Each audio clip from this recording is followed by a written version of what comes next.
We are in the midst of an epidemic which is sweeping across RuneScape at an alarming pace. Friendlessness. You've heard about it on the news, probably. Maybe all your friends quit the game 6 years ago, maybe you had none to begin with, or maybe you lost all your friends because of an argument over loot in a raid. Regardless of what your situation is, I'm gonna help you make new friends in old school RuneScape. Let's get into why you would actually want to make friends in this game in the first place. First off, you've probably been working pretty hard on your account, accomplishing all of the goals you were never able to as a kid. Here's the problem. Everyone else has too, and they don't give a fuck about your account. But here's the thing. If you were friends with some of these people, you could constantly keep them updated with every single milestone you achieve in this game. I'm talking about updating your friends on a daily, if not hourly basis about the progression of your stats. Maybe you just hit 79 woodcutting, tell your friends. You just got an awakened orb from Vardorbis, tell your friends. If you keep people constantly updated on every little minute bit of progress you gain with your account, they will eventually give you the recognition that you've always deserved. Another reason why you'd want to make friends in OSRS is of course for your legacy. If you dropped off of the face of the earth tomorrow and never logged in again, would anyone even remember your account? If you don't have any friends, who would tell everyone about your greatness for years to come? Being forgotten in OSRS is a fate I would not wish upon my worst enemy.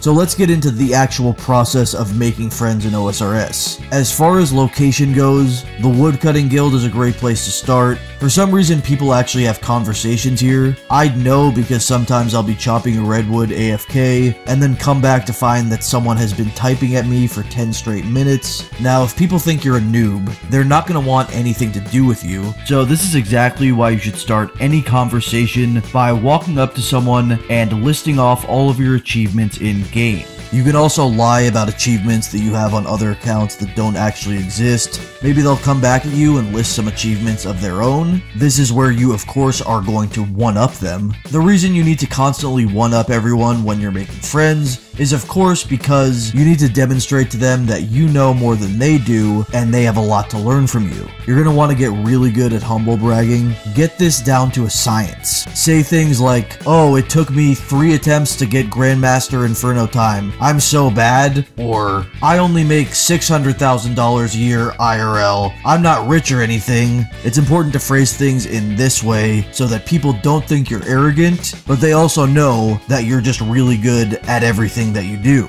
Another thing I've learned from my years of friend making on RuneScape is that people like some lighthearted trash talking. So maybe after you list all your achievements to whoever you're talking to, you can just go ahead and start insulting them. Make sure to keep things lighthearted. If you get any pushback, say that you're just joking, but then wait about a minute and start insulting them again. This is a textbook dynamic social skill that I've learned through my many years of gaming. Another great place to make friends is of course at the Grand Exchange. Everyone is flexing, they're wearing their best gear, people stand here for hours and hours, so it's a great place to build up that friends list. A really good strategy here is to compliment someone on their gear and then use this as an excuse to redirect the conversation to the fact that you actually have better gear. It's another perfect opportunity to humble brag, which is going to be your bread and butter from here on out. Once you have successfully added someone to your friend list, make sure to verify that they added you back. Maybe they said they added you, but they're still showing up as offline. Call them out for this. I usually don't encourage toxic behavior, but if you catch someone lying about adding you, you have my permission to have a complete meltdown in chat. Okay, so now that you've made a few friends, how do you keep them? Well, the first thing you should do is immediately start asking them for favors. This is called the Ben Franklin effect, and it basically means that if you ask people for favors, they'll like you more. Start off small, ask them to buy you some stuff from the GE to bypass the limit, and then when they try to sell you the items, short them by about 10% and tell them to take it or leave it. Then, after you do this, a day later, ask if you can borrow an item for PVM.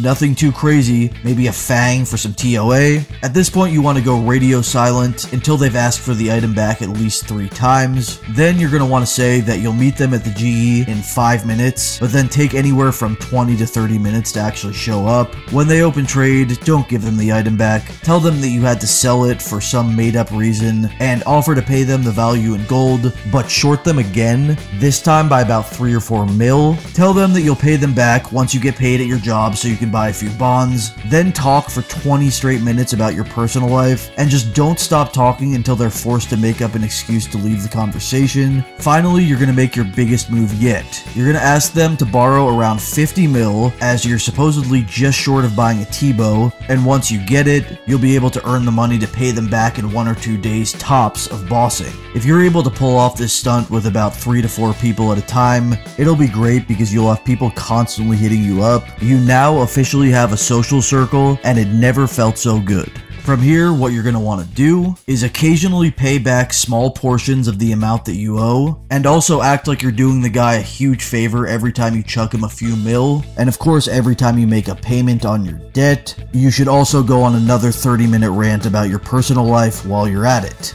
Okay, so that covers how being in debt with people is a great way to make friends, but what about getting them indebted to you?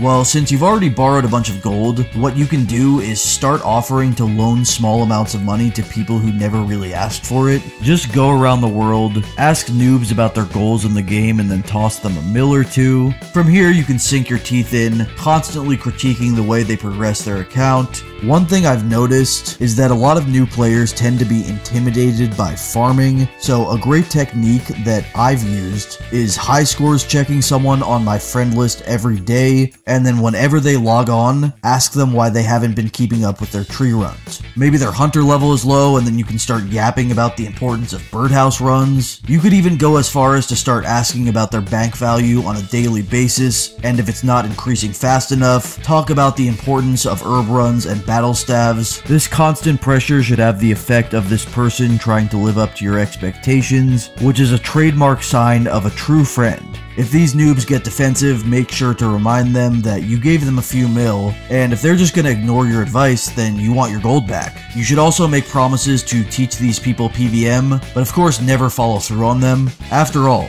you owe them nothing. If anything, they owe you. Finally, let's get into what is quite possibly the most foolproof way to make friends in old school RuneScape. And that is, of course, starting an argument in a minigame, but in a way that invites people to take your side in the argument. I find that Guardians of the Rift is the best location for this technique, because sometimes you actually end up losing the round and not getting the bonus XP, which means tempers are already starting to flare up. Very simply put, once you lose a round, if you're a main, blame it on the irons. If you're an iron, blame it on the mains. From the perspective of a main, your argument will basically be that the Helmies somehow made you lose because they're virgins and they have no lives. You can also follow this up by saying that they were too shit at endgame to stick with their main, and so they had to resort to making a Helmie for some sort of false sense of superiority. Conversely, if you're an iron, call mains bondies, imply that literally everyone who isn't an iron buys bonds in real world trades. Also say that Iron Man mode was how the game was actually meant to be played. Make sure to tell all those filthy, disgusting bondies that a maxed main with the Zuck helm is the equivalent of a 1400 Iron Man, and all their achievements are completely irrelevant. Whichever side you're on, rally the troops behind you, and surely your mutual hatred for the other group will ensure that you make lifelong friends in here. The thought might cross your mind, hey, what if I want to make friends with mains and irons? You know I have you covered here too. You're going to pull out your ace in the hole. You are going to pick a player at random and blame the failure of the entire team on this one guy. There's really nothing in the world which brings people together faster than getting into a large group and then singling out one person. Maybe this guy will get annoyed that there's a whole mob of people yelling at him for no reason, but this is a very small price to pay for the enjoyment of the rest of the group. Now that you have the strategies for success, get out there, make some friends. I'll see you guys next week.